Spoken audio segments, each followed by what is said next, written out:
Okay, so caramelized onions, we just want to finely chop an onion.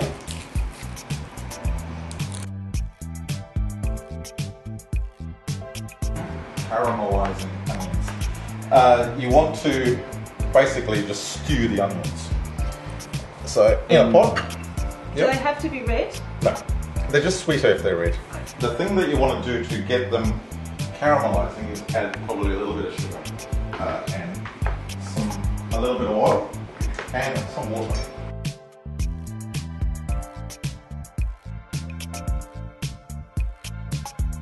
Put some brown sugar, just a touch. Any brown sugar will do, but this is a nice sweet brown sugar.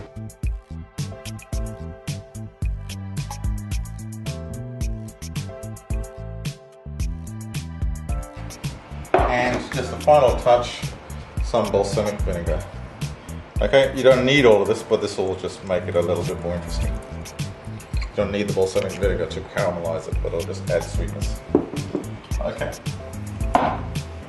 That goes on a pan, on the heat, lid on, and let it cook. Okay, so what we're going to do next is grab some of this beautiful dark rye bread, which is nice and bitter. So you guys can break that up and have a taste of that and see what it tastes like. What's it taste like? I actually haven't tasted it. Nutty. Nutty? Oh, nutty is good because that adds another dimension. Yes, it's yum. Yeah? Is it bitter? Yeah. Has it got It is bitter. Okay. Yeah. Okay, well, what we're going to do with this, I think, we'll just take the crusts off. And I'm going to kind of keep it rough. And I don't want it to be too spongy because that might affect the way it's cooked. That one's a bit small, so we'll kind of keep all of them roughly the same size. Okay, so the next thing I'm going to do is flatten this. You could use a roller, but I'm just going to flatten that. Why are you flattening it? I just want to get the air out of it. And I think if I batter it and fry it, it'll be better flat. Yeah. You can use a rolling pin, but actually it's not great for the wine either. Next thing, we're going to make some batter. So we need some flour. Chuck some stout in.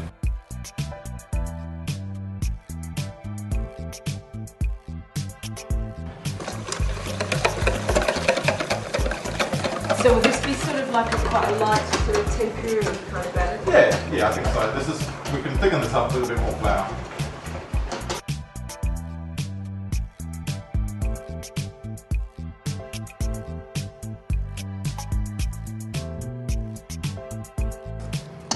What do you think? Does that look good? Yes. More flour? Does it want to look a bit like pancake batter? Or Yeah, I think so. Think of fish and chips. maybe a bit thicker then. Okay. Maybe. What we're going to do is get the pan nice and hot. Okay, because we're frying on high heat, we don't want to use an olive oil because it'll burn really quickly. Oh. So we want to use a vegetable oil, preferably a nutty oil, so peanut oil would be perfect, or walnut oil or something like that. A vegetable oil would be fine. Okay, so just a bit of oil. You want a generous amount of oil because we're deep frying.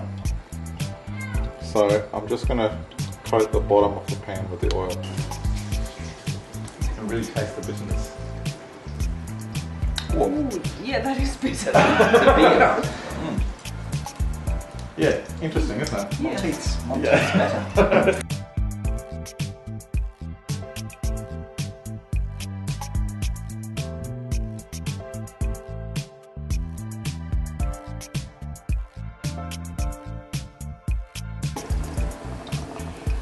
So we just want to put it away from you like so.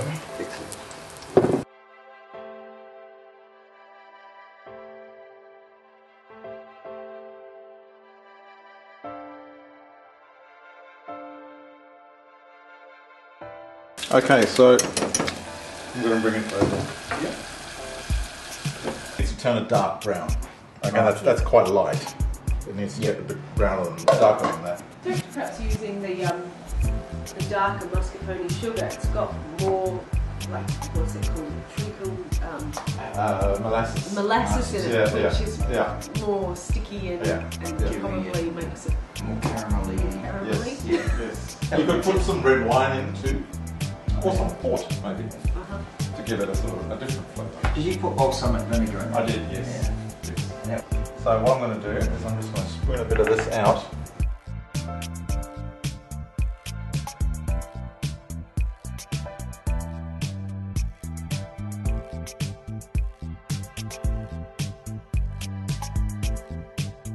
So what we're going to do is plate up, and the first rule of plating is you talk about plating, is that bigger is better. Okay, lose the food in the plate. The last thing you want to do is crowd the plate with the food. Okay, so the bigger the plate, the better. Yep. This is the process of feel. This is where you become creative. Okay, so let's start by placing the fritters in the middle. Okay, and if you're looking classy, you can't beat white. Okay, so a splodge of Dijon. You won't see this, so you don't have to be too precious about it. Yep. I'm going to be generous with the cheese. What kind of cheese is it? It's French goat's cheese. It's delicious. Try and get a nice tangy, salty cheese. Yep. That way you will add that saltiness. You don't need to add any salt. You'll get all the salt in your dish. If you can't find goat's cheese, for example, what other cheese would be sort of similar in taste? I reckon feta, Yeah. a full flavoured feta, not the low fat variety because that cuts down a lot of the salt. A feta cheese will be good. A little bit of caramelised onion on top, finish it all off. You want to balance this, this is quite sweet, you don't want to put too much on.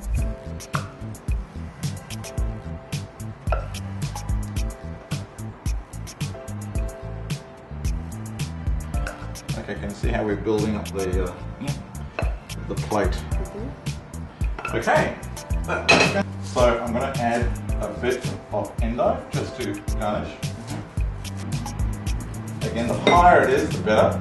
So you want, the rule of plating, you want a large space with nothing in it, and you want it to rise as high as possible. So anything that will actually lift the height makes it look better. Okay, now the last thing you want to bring to get all of this looking and tasting fantastic is some wetness. Okay, and what I've got here is truffle oil.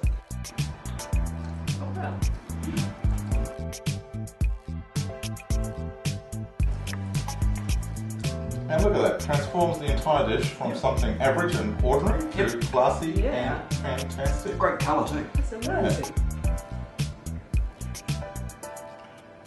So that's plating, that's the secret of plating. If you create this kind of environment where the food stands up high, an open space on the plate, and that's our starter. Looks delicious. Looks good, that's the Yeah, most it important does. thing. Now we've got to have the taste test to see whether they all come together.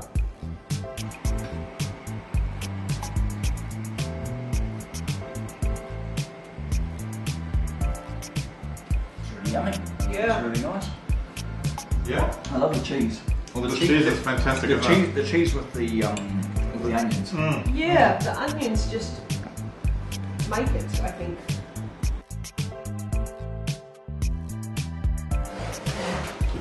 Some veggies, and that's lovely. It's roasted. It's fantastic. So did you just roast them with some Olive oil. Olive oil? Yeah. Any herbs in? I chucked some Italian herbs in. You don't have to. I just did. Yep. Just again adds flavour. Yep. Okay, so how do you make a patty out of that? You want a binding agent. Chickpeas, good binding agent. Just mash it. You don't want to mash it too finely, so it's just a little rough mash. Now, I'm just going to use my hands. Mash it together. How would you dry it out if you had to? Dry it out. Okay, we'll have to do that. So, Yeah. any suggestions? A bit of flour. I'd in it. put Flour? a bit of flour on it. Yeah.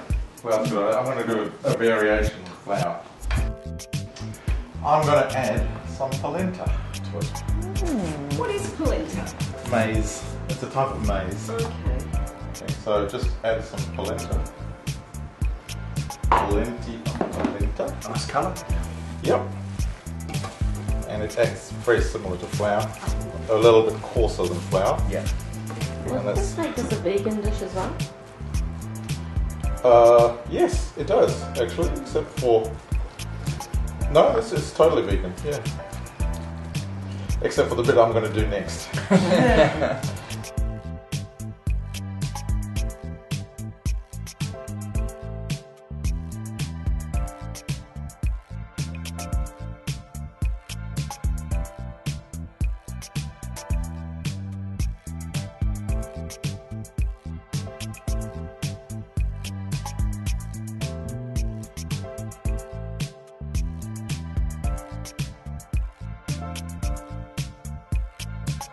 If you wanted to be vegan, would there be another option besides the egg? More chickpeas and polenta, or breadcrumbs is another option, or flour is another option. Okay, so what we're going to do, we're going to fry them now. So you want to get your pan relatively hot, and there's no other way of doing this other than you need to mash these up into a little patty, and fry them. As much oil as you think. It's a non-stick pan. You can have less oil if you are health conscious. I'm not. Okay, and away you go. Ready to fry. Okay, I'm just going to pat that down a bit. This guy here. Okay, I'm just going to pat that down so it gets a bit flat, and I'm just going to try and shape it in a bit of round. It doesn't really matter. It doesn't have to look good. Rustic, the more rustic it looks, the better. Yeah. You don't need to cook this very much because everything is cooked in here, so you don't need to worry too much about cooking it for a long period of time. You just want it to bind and hold together.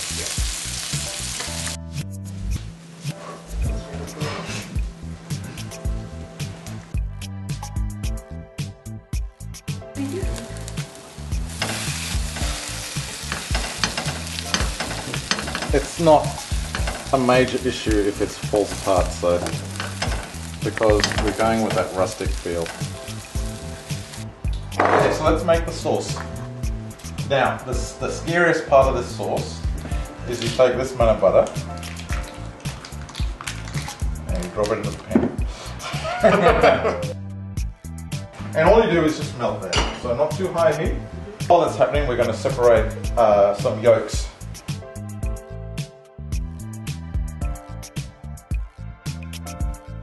The more egg you have, the less butter you need.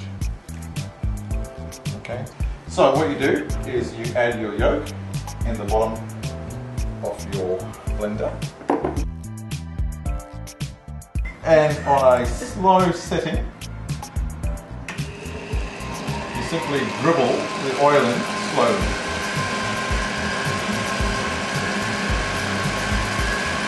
It's butter.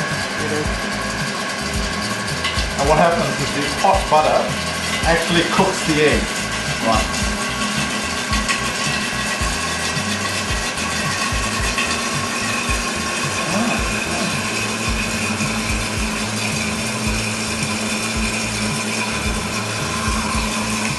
And you've just made hollandaise sauce.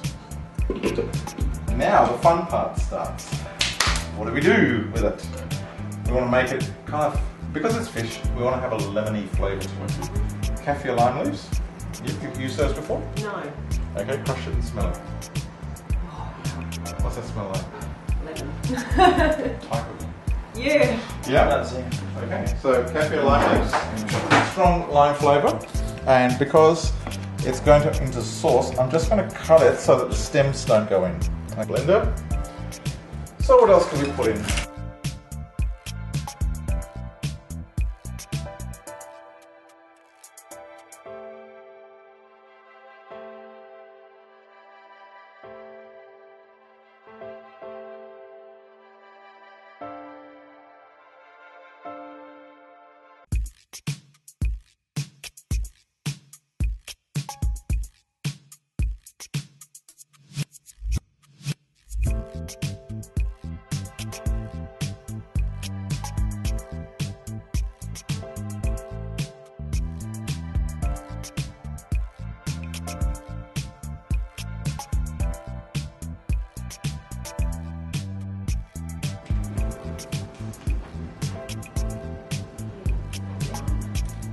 Good? Good, yeah. Yeah?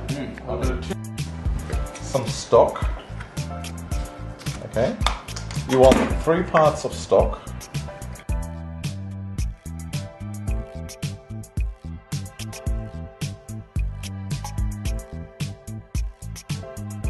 Okay.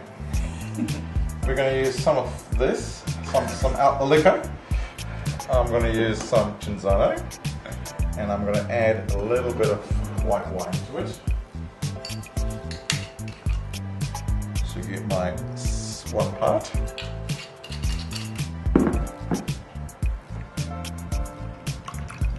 Okay. And finally, a dash of white wine vinegar. Just a dash, not a lot. Is there something about the flavour of the Cinzano that you... I like it. I don't know. It's my cooking show. I like it.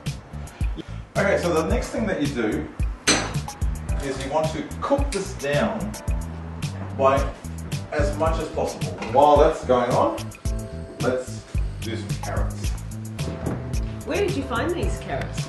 At the Vic Market, so an organic vegetable shop will sell them.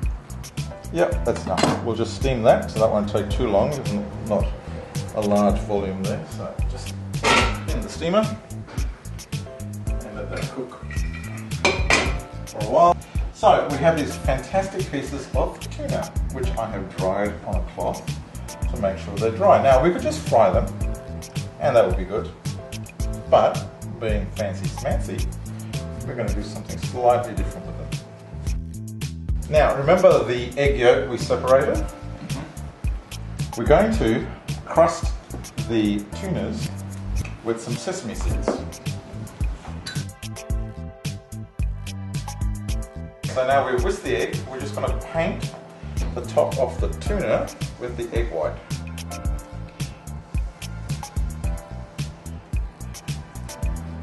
Why are they black? Oh, they're just black sesame seeds. So have a taste.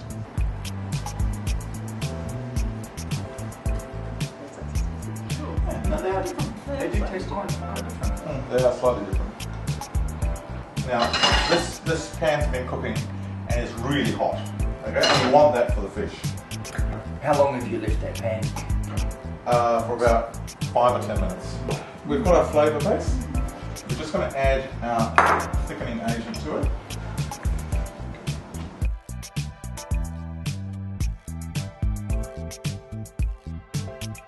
So you want to basically just slowly give it a stir, and that'll come through nicely as it cooks.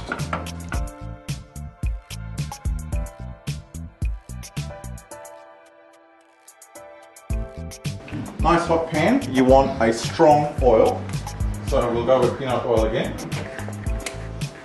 and that'll get hot very quickly. It's important you do this on a non-stick pan, because this next part will not work on a non-stick pan. Sesame seed bits down, that'll sizzle and cook. You can see it cooking immediately. Yeah, Okay? wow. I'm going to add another one on because that pan's really hot. I think we'll take another piece. Don't want to disturb the sesame seeds too much. So you want to just pick it up and turn it over. Okay? You do want to have it a little bit soft in the middle, otherwise you just lose too much of the tuna flavour. But of course, if you don't like it that way, then you don't have it that way. Do the same again.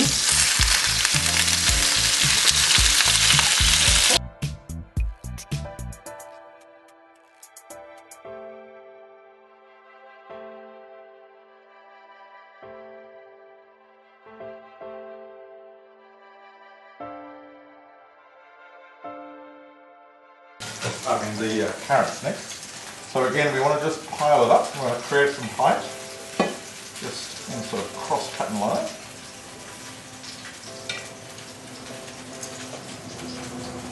This is where the creative part comes in. So the plating again, starting from the center, and we're building upwards.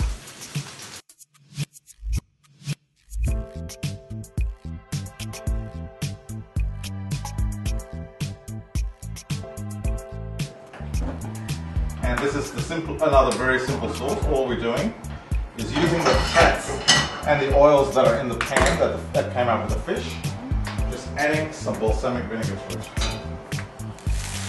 Okay, and that'll sizzle a lot.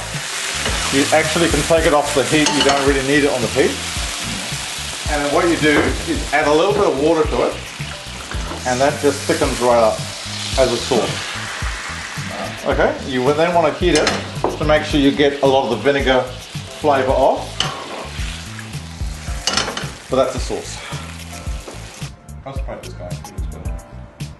So run the sauce on your spoon, like so.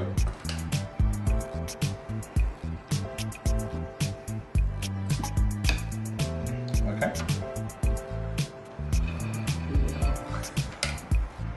I'm just kind of dragging up the sauce press nicely. Just for contrast, that's all we want to do. Just dribble a little bit on. Last but not least, we want to top it off. Shaved green apple. Okay. Spread that. Push that on top. And there you have it. Tuna with green. Now all you have to do, all that's left to do, is to clean the plate and serve it up. Can't wait to eat this. Okay, hit the table. Let's see how it tastes.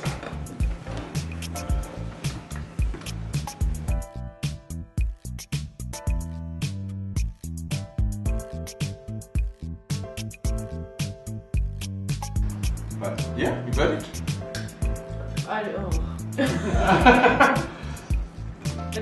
It just tastes, the flavours are just so good.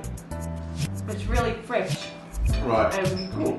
It's a coriander to me. I love the coriander.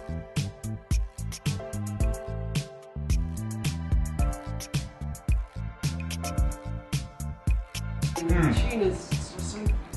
I don't really know how to it just tastes so yummy. I think we have a winner.